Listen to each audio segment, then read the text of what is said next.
Big game breakdown here on SportsBit. NBA taking center stage here on Tuesday.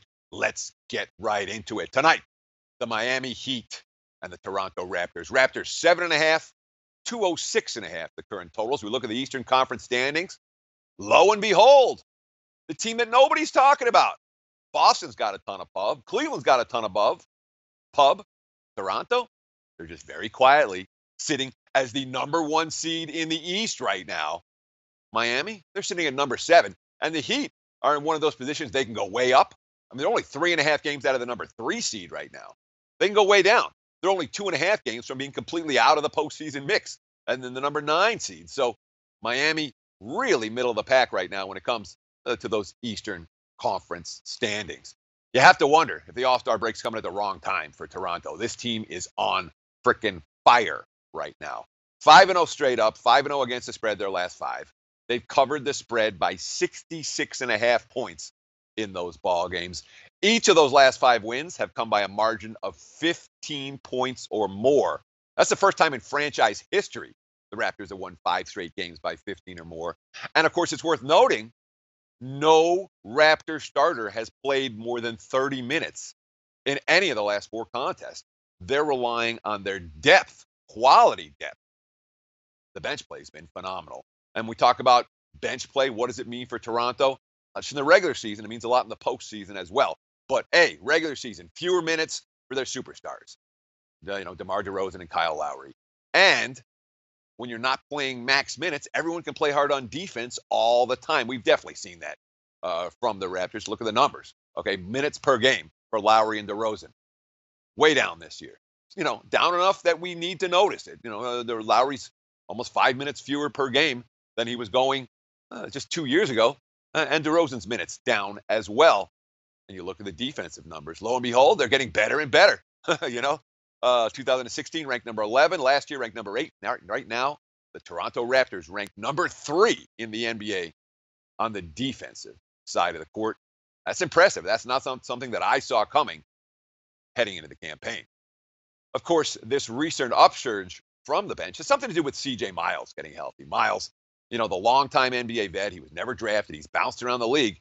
He's been an impact player for Toronto. Last 3 games, he scored 55 points in 53 minutes off the bench. Kyle Lowry talking about that Raptors bench. Quote, "They're phenomenal. Our young guys are phenomenal, and we really need them. We love continuing to see them grow. They're growing and playing well, and it makes it unbelievable." And, of course, with Miles healthy now, that second unit is playing together as a second unit. C.J. Miles, quote, "We've just got a good chemistry. We have a lot of fun, play well together, move the ball. We don't care who scores, who shoots. We just want to get the shots that guys are supposed to take. That's all that matters." This is a bench now that scored 50 points or more in each of the last 5 games. They averaged 56 points during the stretch, but they scored 55 Sunday in the blowout win at Charlotte. Miami doesn't have that same level of quality depth. They've been dealing with injuries all season long. And we look at Miami's 30-26 record for the season. All right, how'd they do this? They're 1-5 straight up their last 6 ball games. They're 2-4 against the spread. They are rested and ready. They have had 3 days off since facing Miami and snapping their 5-game losing streak on Friday. But again, we're talking about a team that's 30-26. They've been outscored for the season. You look at the points per 100 possessions, outscored by 1.3 points for every 100 possessions. It's not easy to have a winning record when you're getting outscored by 1.3 points every 100 possessions. It's not easy to do that way. But with the game on the line, Miami's been phenomenal. We talk about why I love Spoelstra. This is why I love Spoelstra. 4th quarter, Miami's offense has been there. Their defense has been good enough.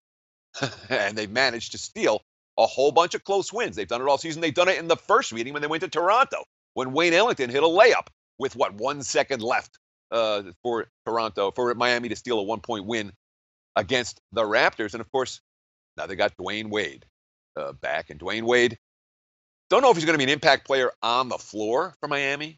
He's definitely going to be an impact player for that Heat locker room. Here's a quote from Eric Spoelstra. "Panache. That's what Dwayne has with this group. The cachet that brings everybody else to a higher level just with his presence. That's probably the impact that he's had. The other night, that felt different and unique to me, having Dwayne back like that. But Monday, having him back at practice and around the guys, that felt 1,000% normal. It felt like it did 2 years ago. This is going to be a fun game tonight.